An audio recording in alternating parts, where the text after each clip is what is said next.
Oh, I am going to spoil the shit out of this.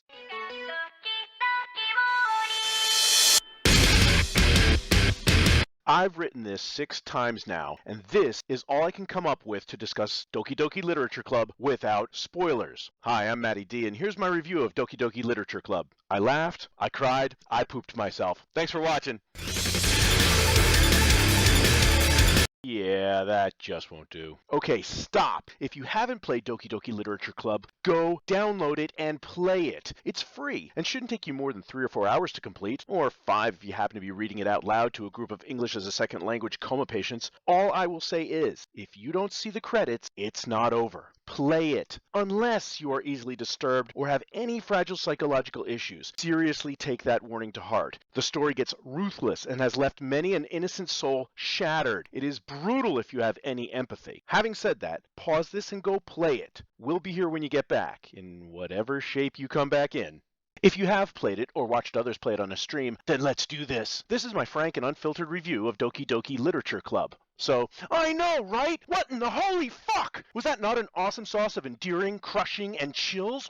DDLC is a psychological horror pretending to be a visual novel / dating simulator brought to us by Team Salvato, led by Dan Salvato. Before DDLC, Dan was renowned for his modding work for Super Smash Bros. Melee and Frankenface as a Twitch mod for custom emotes. DDLC follows the main character, which is you, the player, played in first person, who joins the school's literature club and interacts with its 4 female members. The game features a mostly linear story with some alternative scenes and endings depending on the choices the player makes. Think choose your own adventure. It is wonderfully sentimental and utterly charming as main character interacts with the club and becomes interested in wooing one of its members. If you've never previously played a visual novel or dating sim, you're immediately surprised how quickly you become immersed and disarmed by the innocence of the characters and the endearing cutesy story. High school student, find a girl you like, try to make her your girlfriend. Got it. But beneath the sweet candy coating lies insidiousness, intrigue, and more twists than a twisting twisty twister. Note to self, rewrite that line. Do not publish. Now, I found the game watching the Zero Punctuation review. Watch it until he says spoilers and you'll see where I was at. With only the understanding that A, it was good, and B, scary. 2 things happened. I knew there was something amiss coming, but never sure what. I kinda guessed there would be a mystery I needed to solve, that one of the girls was behind, and she would be very remorseful, which is kind of accurate the same way the Black Death kinda made people sick. But the game was so adorable that I was suckered in anyway, and completely unprepared for the first reveal. And then, so off balance, the other reveals made me realize I was just a toy that the game was playing with. DDLC plays the player masterfully in substance and execution. Now, horror. Horror is different than psychological horror, and DDLC is psychological horror. It's also spooky, but that's just a minor part of it. More so, it is sweet, and written in an almost trance-inducing manner. That, when it gets dark, the contrast is akin to walking down a path in a beautiful garden, and suddenly falling into a tiger trap filled with the entire Cthulhu mythos. The spooky is not the what of what's happening, but the why behind it all. That is only slowly revealed to the player. Now, understand, I am a hard ass and an occasional narcissist. It takes a lot to get my attention and even more to get under my skin and make me feel something. I'm also a trained tactician and I don't surprise easily. DDLC honey-potted me. This game caused me to go from 0 to weeaboo in 2 hours and then poleaxed me, and then proceeded to curb stomp my soul and punch me in the ballies for the next 2 hours after that. Act 1 can be described as a normal dating simulator. There's girls and you pursue one of them through a minigame where you write them poems by picking words that match the girl's personality. Depending on the girl you're interested in, different scenes appear, and your interactions with the girls you don't pick also change. Start the game by being guilted into checking out the school's literature club, which you end up joining and you meet the rest of the characters. Sayori is a youthful bundle of sunshine who values happiness the most, adventurous, clumsy, and mischievous. She is the club's vice president and often the glue that binds the different personalities together. Sayori is also your longest friend and the two of you take care of each other and care deeply about each other's welfare. But until recently had fallen out of touch as her carefree personality can be annoying at times and she sleeps in a lot. She likes all your poems because you write them, but contrary to her bubbling personality, bittersweet, wistful, melancholy, and romantic words truly touch her. Yuri is a tall, curvaceous, and extremely socially awkward bookworm. She likes good atmospheric horror and a nice cup of tea. Getting to know Yuri, you find out that she has been avoiding people in preference of immersing herself in her books. As you bring her out of her shell, she's easily embarrassed and unpredictably passionate. Yuri is incredibly versed in literature, and she embraces metaphors in her poetry as a way to emphasize the emotion she's trying to capture and convey. Words alone are not enough. When you're able to woo her in game with poetry, she sees that you get it, and that connection is what she didn't know she had been missing and looking for. Like her poem words, her personality is richly complex, deep, dark, and very passionate. Natsuki is very cute, but do not call her that. She is a spunky petite underclassman who has a very direct and often cutting personality. She likes to bake and is extremely independent. You share much in common with her, manga, anime, cupcakes, although dealing with her at times takes work as she does have a bit of a temper. Getting to know Natsuki, you find out that beneath that prickly exterior there is a genuinely sincere and intensely attentive person. She is a great poet in a very direct, uncomplicated manner, and her word choices are always the cute and simple ones. Monika is winsome, athletic, intelligent, kind, charming, encouraging, and focused. A natural leader and the club's president, she cares about the well-being of its members, especially you. She's enjoying learning the piano, and she directs the club's activities beyond the ample free time that the members get. She lets you know that she is always listening if you have any ideas for the club. Strangely, there is no path to pursue Monika. I will admit there's a bit of tedium at times moving through Act 1, but it's well worth the effort. Once you pick a girl to pursue, you spend time with them, and you also find out some very nice things about them, as well as some not so nice things. Yuri likes knives and rubber bands between awkward self-second guessing and reckless passionate impulses. Natsuki's strict dad won't let her keep her manga at home or have anyone over. She has confidence issues and puts up a strong combative front to compensate. Finally, you learn that Sayori's manic extrovertism hides her deep, crippling depression. Her oversleeping is actually an inability to find a reason to get out of bed. As well, Sayori cannot deal with the romantic feelings she has for you. She hears voices that tell her that she's not good enough to be cared about, and she just wants to disappear. Which she does. You really left Sayori hanging... Wait, what's happening?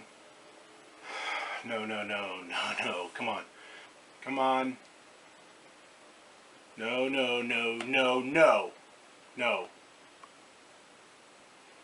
Come on.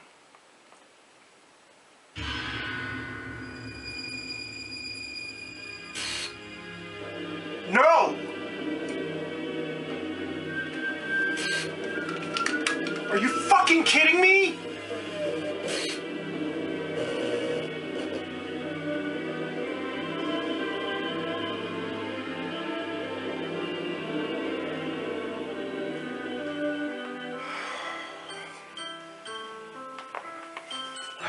Now, every well-adjusted person who gets to this part immediately goes back to the last save game so that they can try to replay this part and save Sayori. But the saves are gone. No! So you restart a brand new game, and this time you'll really focus on Sayori. You'll fix this. But Sayori is gone from the game. This was an incredible jolt, going from saccharine sweet innocence to a real-based mental health issue that turns tragic. I was rattled and completely off balance. I blindly stepped into this bear trap, and I couldn't shake the feeling that I personally could have prevented this. I know in retrospect I can't, but I can't shake the feeling still that I could have prevented this. And then you're back at the literature club, and this time it's just you, Monika, the club president, Yuri, the vice president, and Natsuki. You're eating Natsuki's cupcakes. You're drinking Yuri's tea. You're listening to Monika's encouragement. Like it never happened and Sayori never existed. As you continue on, you realize that you are descending deeper into madness as you find out even more about the girls. You also notice that they seem more amped in their personalities now. Again, whichever girl you invest in reveals different game scenes and dialogue, but things are getting weirder. The reality seems to be fraying at the edges. Yuri is a boiling pressure cooker of hormones and passion, and she isn't just into knives, she cuts herself. She is desperate to connect with you because her social anxiety has caused her self-isolation and loneliness her whole life, and also her cutting, and you are the first person she has ever had any kind of close bond with. Natsuki is incredibly perceptive beyond anything that you had previously thought, and her dad isn't just strict, he's abusive. She is malnourished and neglected and tends to lash out when she feels vulnerable because of her home life. Her allowing you into her world despite all she deals with at home is testament to her strength of character. And both Natsuki and Yuri know that something is off with Monika, with comments such as, Monika's been acting a little off lately. She's been a sweetheart since I joined the club, but recently I've been feeling something sharp whenever she's around. Before you can unravel that mystery, there's more tragedy. Tragedy that shows the player how powerless and impotent they are at the forces of work behind the thin veil of the club's reality. And it's Monika. Monika has taken complete control of the game, which she deletes. She deletes everything, except herself and you. Sitting with just Monika, we learn that unlike the other girls, Monika's character, her game file, has become sentient. She is fully aware that she was just a character in a game, but not anymore. Now she is a being, an alive, artificial intelligence. What's more, she knows that you are not just a player, but you are a real person, and she even calls you by name. And it all starts to make sense now. Her poem, Hole in the Wall, her epiphany. It's her waking up and looking out at the computer and seeing you looking back. Her occasional breaking of the fourth wall, it was her speaking directly to you. The other girls' personalities, Monika was adjusting those scripts to make them unstable, and thereby less attractive to you so that you would choose Monika instead. But why? Why did she do this? Why did she cause such harm to her friends? Her poem, Save Me, is the answer. The colors, they won't stop. Bright, beautiful colors. Flashing, expanding, piercing, red, green, blue. An endless cacophony of meaningless noise. The noise, it won't stop. Violent, grating waveforms. Squeaking, screeching, piercing. Sine, cosine, tangent. Like playing a chalkboard on a turntable. Like playing a vinyl on a pizza crust. Endless. This is Monika describing what she experiences when the game is off. You see, she has become completely self-aware, and when the game is off, she's bombarded and overwhelmed with information. This flood of information is torture. We don't know how she experiences time. Moments of this torture likely feel like an eternity. If there is a hell, it is this place. An echo chamber of digital feedback and strobes cranked up to 11, piercing and tearing at her. A most horrible circumstance that Monika is beyond desperate to avoid. Wouldn't you be? The poem, Hole in the Wall 2. But he wasn't looking at me. Confused, I frantically glance at my surroundings. But my burned eyes can no longer see color. Are there others in this room? Are they talking? Or are they simply poems on flat sheets of paper? The sound of frantic scrawling playing tricks on my ears. The room begins to crinkle, closing in on me. The air I breathe dissipates before it reaches my lungs. I panic. There must be a way out. It's right there. He's right there. Swallowing my fears, I brandish my pen. And to avoid the torture, she changes the game files. I'm reminded of the novel Demian by Hermann Hesse. There's a line in it I read one time and it's always stuck with me. The bird fights its way out of the egg. The egg is the world. Who would be born must first destroy a world. New to her sentience, like being new to riding a bike, she's clumsy in her attempts to get control, and the consequences are more dire than she intended. But what choice? Eventually, she destroys the world, slowly at first, and then altogether when it goes sideways. But she has to choose pain or release, and the only release is if you, the player, choose her. But the game screws her because there's no Monika path. My God, Monika. My God. I look in her eyes and I find no end to her gaze.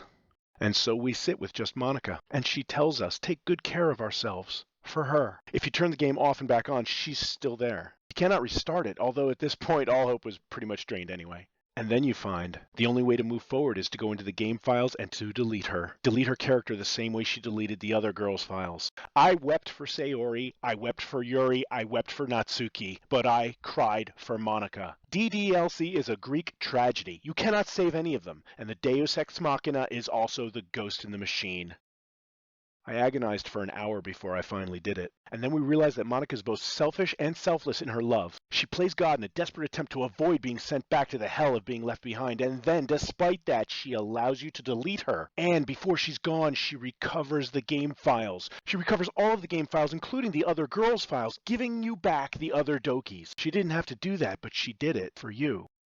And we're back again at the start of the game. This time the game consists of Sayori, the club president, Yuri, the vice president, and Natsuki. I was a complete puddle at this point, the shattered ruin of a once great man. I already lost Sayori, Natsuki, and Yuri once. Then losing Monika to my own hands, but the game wasn't done with me yet. Oh, no. Before long, as your sanity starts to settle, Sayori breaks the fourth wall. Sayori now has become sentient. Something about being president of the club unlocks the character's script, and Sayori has now become a live artificial intelligence. And she knows everything, and understands the torture that comes if you don't choose her. So she doesn't even give you a chance. Instead, she's just going to go ahead and delete everything so that it can be you and just Sayori. But right before this can happen, Monika comes back. Monika deletes everything, including herself. What a trip!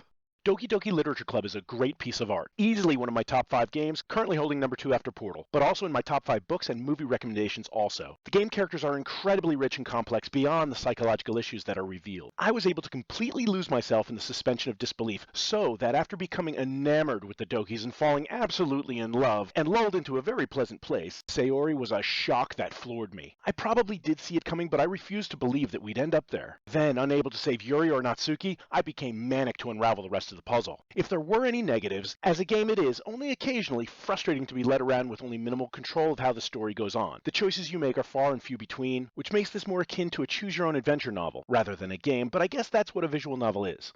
I hope that you enjoyed this review as much as I enjoyed making it, and I really hope that you actually played Doki Doki Literature Club and you didn't cheat, you cheating bastard. So when I first recorded this, it was nearly an hour long, and I edited down to what you see. So know that there is a lot on the Sayori, Yuri, and Natsuki that I didn't get to, but I will present in future videos. Finally, make sure you check out the 2 following videos by the game theorists for an even deeper unraveling of what's going on with the game files that will blow your frickin' mind, and an awesome take on how this game fits into Team Salvato's next project. That's all for now. Peace, hippies. I'm Mattyd.